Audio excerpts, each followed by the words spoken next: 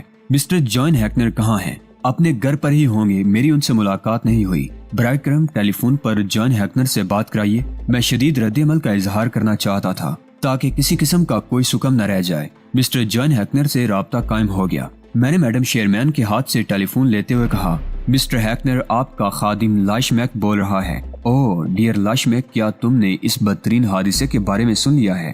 Madam شیرمین نے ابھی یہ تمام تفصیلات بتائی ہیں۔ یوں سمجھ لیں اس وقت حکومت اسرائیل پر ایک برا وقت آ پڑا ہے۔ امریکی پالیسیاں ہمارے حق میں ہیں، لیکن اب جب یہ ظاہر ہوتا ہے کہ ہم نے خود حکومت امریکہ کے خلاف سازش کی ہے تو سمجھ لو کہ اس کے نتائج کیا سامنے آئیں گے۔ یہ ساری باتیں اپنی جگہ ہیں مسٹر جان ہیکنر، لیکن اسے لانے کے سلسلے میں ہم لوگوں نے جس قدر محنت کی ہے، ہماری اس محنت پر پانی پھیر دینے کا ذمہ دار کون ہے؟ ذمہ داروں کو منظر عام پر لایا جائے گا اور ایسی بدترین سزائیں دی جائیں گی لاشمیک کہ اس کے بعد دوسرے لوگ کبھی ایسی کوئی حماقت نہ کر پائیں گے۔ یہ سب بعد کی باتیں ہیں۔ بہرطور اس بات کی تصدیق ہو گئی ہے کہ ایلس واکر واپس حکومت امریکہ کے ہاتھ میں پہنچ گیا ہے۔ ہاں، اور حکومت امریکہ نے جس طرح یہاں کارروائی کی، اس سے یہ اندازہ ہوتا ہے کہ بڑی تفصیلی مخبری ہوئی ہے اور فوجیوں کے ذریعے براہ راست پہلے یہ قدم کیا گیا کہ ایلس واکر کو اپنے قبضے میں لے لیا گیا۔ ذرا غور کریں، وہ سیدھے ڈیا سٹی لاج نمبر 13 میں پہنچے۔ اس کا مقصد ہے کہ ان کا ذریعہ معلومات بہت اعلیٰ تھا۔ مجھے بے حد دکھ ہے، بہت زیادہ دکھی ہوں میں اس بات پر۔ یقیناً اب سفارت خانے کی معرفت کارروائیاں ہو رہی ہیں اور میں سمجھتا ہوں کہ اس کے خاصے برے نتائج برآمد ہوں گے۔ میرے لیے اور کوئی خدمت نہیں، بہرحال مجھے شدید دکھ ہے۔ ٹھیک ہے، میں نے ٹیلی فون بند کر دیا۔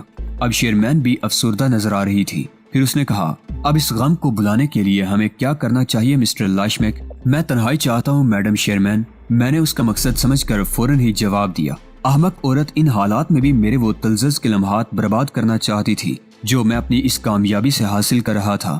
اس نے بری نگاہوں سے مجھے دیکھا، پھر جلدی سے بولی، میرا مطلب بھی یہی تھا کہ مجھے اب چلنا چاہیے۔ اچھا۔